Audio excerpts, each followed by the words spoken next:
So, Mark, you and I have become friends over a while, and I keep an eye out on the internet, and with things that are going on. Why the fuck is it that everybody, the second that one bad thing happens to you and your Maximum Fighting Championship that works hard and does a great job, people jump all over you? What is the deal? You know what it is? It's because we've never been shy to let people know about our demise at times, and we've never been shy to tell them about our successes as well, Robin. Yeah. So that's what people don't understand. It's like, when it was bad, we let people know, man, we're getting kicked in the nuts here. It's bad. But it was weird because people supported us at that time, right? The more successful we got, the more people kind of resented us for it, right? And it's like, every time, maybe I should be a little bit less boisterous, and maybe I should tone down, being excited about being sold out as an MMA event. But I'm not bragging about it. I'm just so damn excited that it happened, right? And people kind of take it the wrong way, and it's like, that's the problem. It's like, I don't know. I don't think I can tone it down because that will hurt business. I know, man. At the same time, Robin, if you told me tomorrow, hey, Mark, I just signed with Pancrase in Japan, and I'm going to fight, man, I'm going to be stoked. I'm like, that's awesome, bro. I'm going to tune in. I'm going to watch it. I'm going to support you. It's like, I've always been that way, with everybody. Well, it's like, there's a lot of guys that are in the UFC that I helped get in the UFC that never gave me $1. I'm not their manager. I'm nothing to do with them, but I was so excited to see them there. You know what I mean? It feels good to be a part of success, and that's why I find it to be a strange thing in Canada, because I come from the music business. I mean, we're not here to talk about me, but in the music business, you're not supposed to dream big. You're not supposed to strive to accomplish anything big in Canada. You're supposed to be happy opening for the Tragically Hip in your small town, and that's it. And when you dream big, all the other people in the industry seem to turn on you.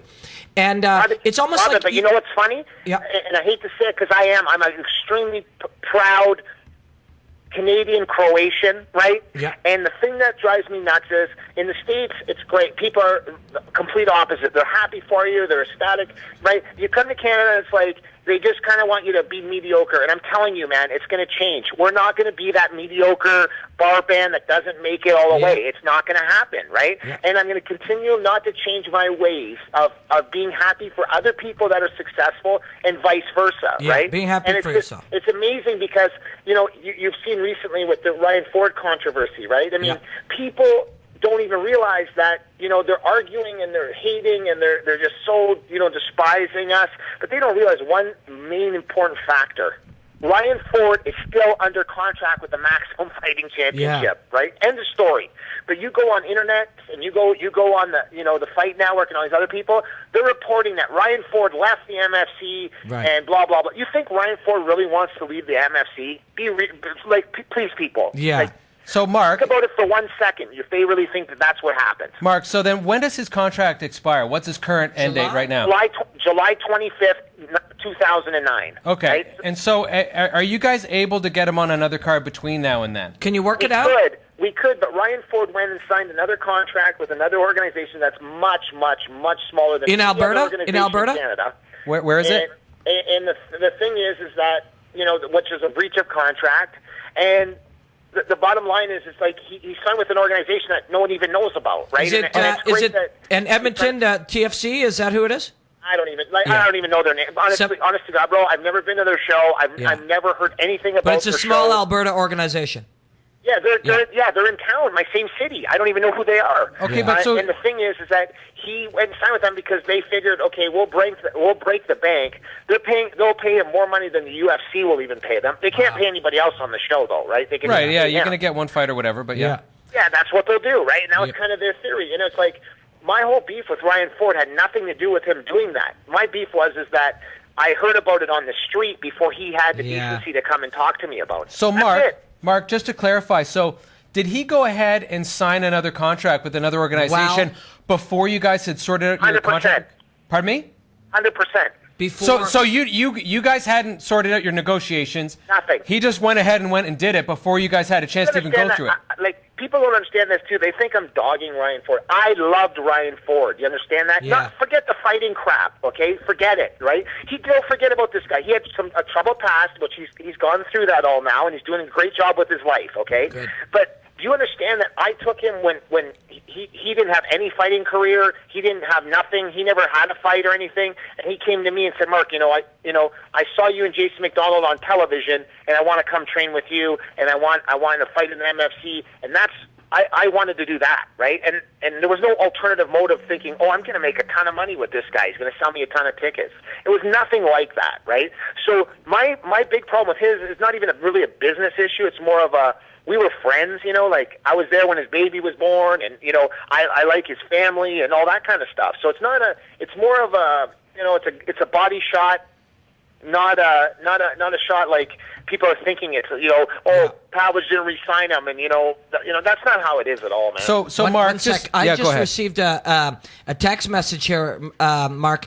Somebody, a reliable source from topmmanews.com says that ex-MMA is claiming they have a contract with Ryan Ford right now too.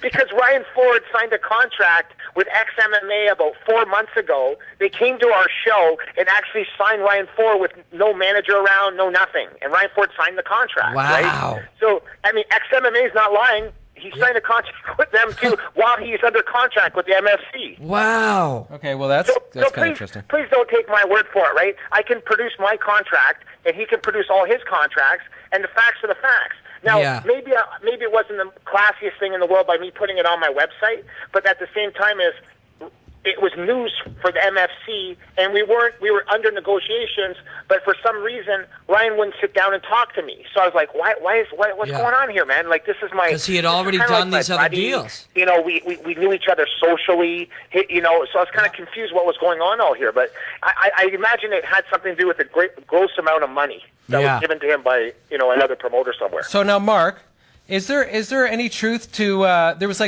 one suggestion that you'd made a call to try and get his brother fired from his job? You know what the funny part is about that situation? There's so much stuff floating around. So what's up with that? His brother works at a place where we just spent a ton of money on getting our whole home security systems and stuff. Mm-hmm. And I know the owner of the place very well, right?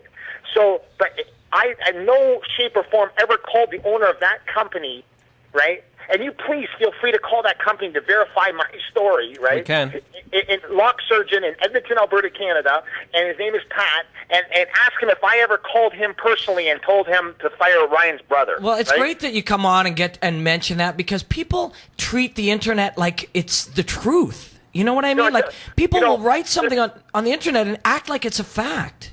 And it's funny because, there's posts that people go on and write things, and the funny part is that, when you go check who those people are, you'll notice a lot of those people are from a certain, group of people, and they're all writing the same thing, and that's kind of how it is. Yeah. My thing is, though, is that I want to wish Ryan Ford the best, okay? I want him to be successful. If he doesn't feel that, the MFC is the best place for him, right? Because he's not doing it to further his career by going to an organization which is much smaller.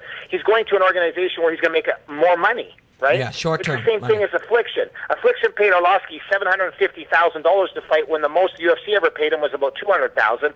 Is Affliction bigger than the UFC? I don't think so. Yeah. Right? So, Ryan's doing it to make money, which is great. Is he a great fighter? He will be one day. Like I said, but after July 25th, when he honors his contract with the MFC, he could do whatever he wants. I wish, I'm not even kidding, I wish him the best of luck. Now, Mark, is there any chance that you guys could come to terms and renegotiate and move on, or is there too much damage done? I think there's too much damage, right? I mean, it's kind of funny because you say now, that'll never happen, but you've both seen crazier things happen, right? I mean, this is very similar to the Tito Dana stuff, very similar to the Couture Dana stuff. Yeah, they worked it out. And you just start getting bad feelings and stuff like that, and it's, like I said, if he came and sat with me from the beginning and talked this out, we would probably had no problem. So have you guys had a sit down since all this has transpired? No, we haven't. Have you guys even talked since this is all transpired? No, and it's like, you have to realize how outrageous that is, because we used to talk every day. He would talk to me about just whatever, Was it a gradual loss of relationship like that? Was it gradual over time where you drifted apart before this happened? Absolutely not. No?